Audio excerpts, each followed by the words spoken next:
Assalamualaikum warahmatullahi wabarakatuh. Alhamdulillahilladzi arsala rasulahu bil huda wa dinil haqq liyuzhirahu 'alad dini kullih wa kafa billahi syahida. Ashhadu an la ilaha illallah wahdahu la syarika lah wa ashhadu anna Muhammadan abduhu wa rasuluh la nabiyya wa la rasula ba'dah. Amma ba'd. Qala Allah ta'ala fil Qur'anil Karim. A'udzu billahi minasy syaithanir rajim. Bismillahirrahmanirrahim. Wa ma arsalnaka illa rahmatan lil alamin. Bapak-bapak dan ibu-ibu, kaum muslimin dan muslimat rahimakumullah.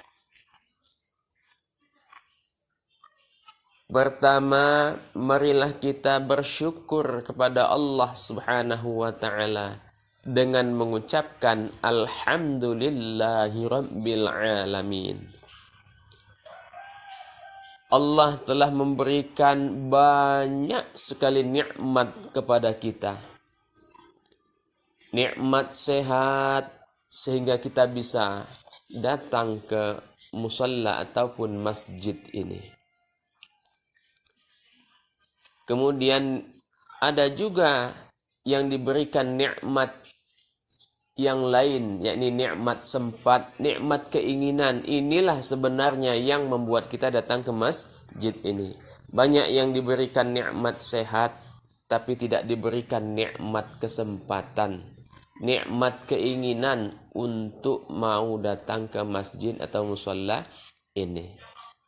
Ini adalah hidayah, petunjuk, ma'unah, pertolongan dari Allah Subhanahu wa ta'ala kepada kita, sehingga kita bisa berkumpul di dalam masjid atau musalla yang penuh berkah ini.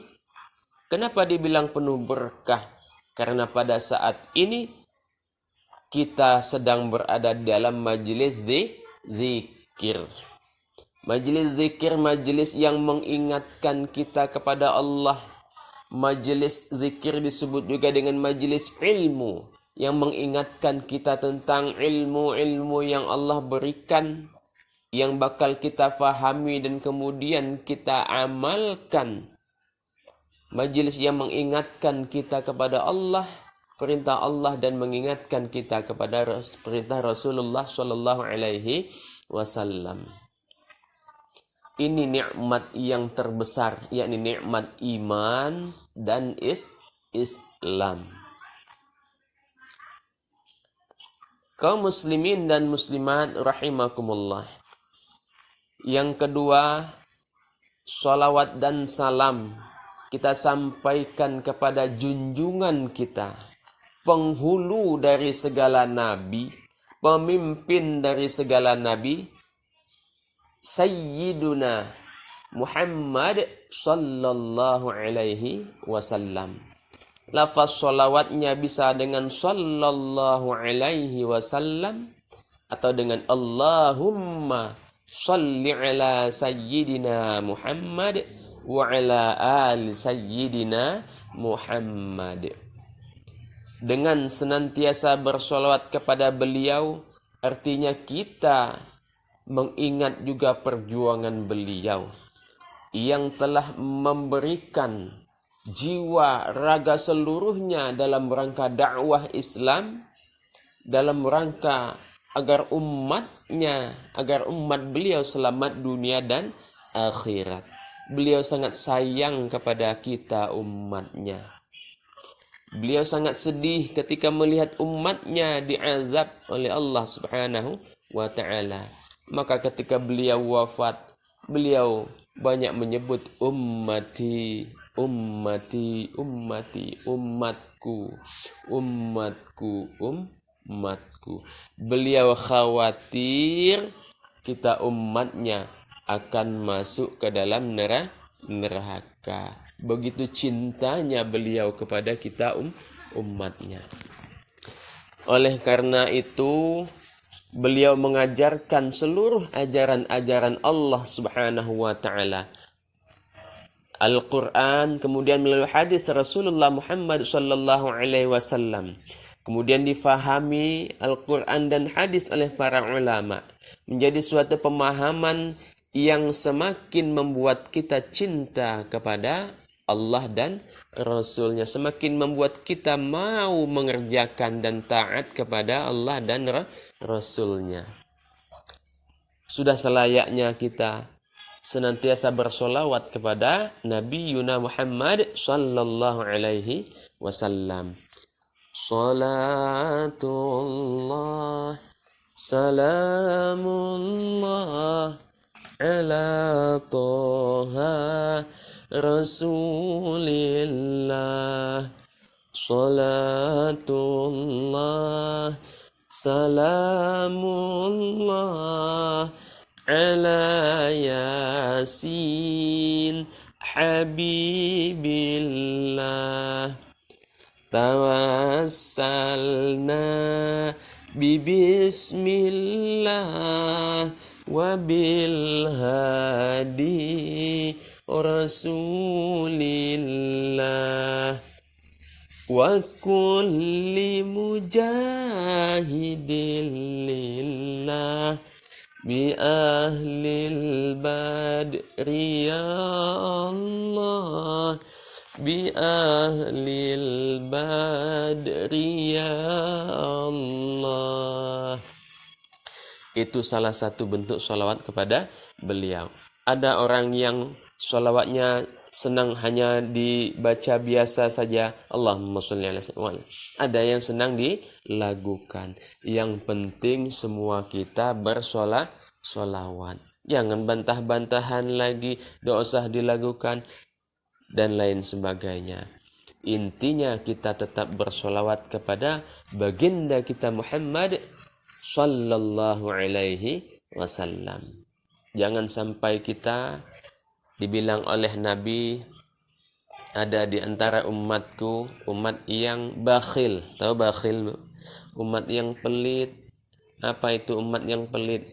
Nah, ketika nama Nabi disebutkan, umatnya itu tidak mau mengucapkan sholawat. Padahal kita sering berapi-api di dalam pidato terkadang. Kita minta syafaat kepada Nabi. Bagaimana kita agar mendapatkan syafaat? Bicara tentang syafaat, tapi ketika nama Nabi disebut, tidak mau mengucapkan sholawat. Nah, orang inilah yang disebut oleh Nabi, umatku yang pelit adalah ketika namaku disebutkan, dia tidak mau mengucapkan sholawat padaku. Padahal sholawat ini banyak sekali faidah atau keutamaannya. Di dalam kitab Tanbihul Ghafilin, Rasulullah sallallahu alaihi wasallam bersabda, barang siapa yang bersolawat, ini hadisnya, man shalla alayya man shalla alayya min ummati mukhlisan min qalbihi sholatan wahidah. Barang siapa yang bersolawat kepadaku, barang siapa di antara umatku yang bersolawat kepadaku, ikhlas dari lubuk hatinya yang paling dalam bersolawat untuk Nabi, maka akan diberikan 3 hal.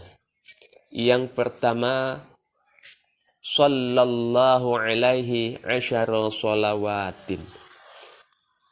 Yang pertama, Allah akan bersolawat kepada orang tersebut sebanyak 10 kali solawat. 10 kali solawat. Bahkan solawat kita itu akan dijawab oleh Rasul. Di dalam kitab Kifayatul Awam yang membahas tentang tauhid, dalam kitab itu dijelaskan Setiap kita mengucapkan sholawat, Allah mengembalikan ruh Nabi ke jasadnya. Allah kembalikan, kemudian Rasul menjawab sholawat kita. Senang kan? Allah memberikan sholawat kepada kita. Allah bersolawat kepada kita sebanyak 10 kali. Rasul menjawab sholawat. Itu baru 1 kali sholawat. Kemudian faidah yang kedua, keutamaan yang kita peroleh dari 1 kali bersolawat adalah wa rafa'alahu 'asyara darajatin. Allah mengangkat orang tersebut sebanyak 10 derajat di sisi Allah Subhanahu wa ta'ala. Kemuliaan orang itu diangkat 10 derajat di sisi Allah. Tidak ada yang lebih mulia kecuali derajat kita diangkat di sisi Allah. Kalau di sisi presiden mungkin derajat kita diangkat, belum tentu kita di sisi Allah diangkat derajat kita. Belum tentu kita masuk surga. Tapi kalau Allah mengangkat derajat kita di sisinya, 10 derajat diangkat, alangkah bahagianya kita. Insya Allah kita tergolong orang yang masuk surga. Kemudian yang ketiga, keutamaan sholawat adalah wa maha anhu 'asyara sayyiatin. Dihapus dari orang yang bersolawat yang cuma 1 kali tadi 10 kejelekan, 10 keburukan, 10 kesalahan. Dihapus oleh Allah Subhanahu wa ta'ala. Kesalahan-kesalahan kita kalau kita mengucapkan 1 kali sholawat. Begitu besarnya fadilah, keutamaan kita bersolawat kepada Nabi Muhammad sallallahu alaihi wasallam. Ini kita umatnya minta syafaat, jarang solawat kepada beliau. Katanya pingin diingat oleh Nabi biar dapat syafaat. Tapi di akhirat kita belum tentu diingat. Kenapa? Di dunia tidak pernah mengingat Nabi. Banyak-banyak kita bersolawat kepada beliau. Oke, kita solawat lagi sama-sama. Sekarang kita solawat tibbil qulub. Solawat yaitu untuk bisa menyembuhkan hati, menyembuhkan penyakit kita. Solawat biar kita diberikan kesehatan lahir batin oleh Allah Subhanahu wa ta'ala. Solawatnya apa? Ada yang pernah dengar lah solawatnya? Ada yang dilakukan, ada yang solawat biasa. Coba kita lakukan yang pakai lagu.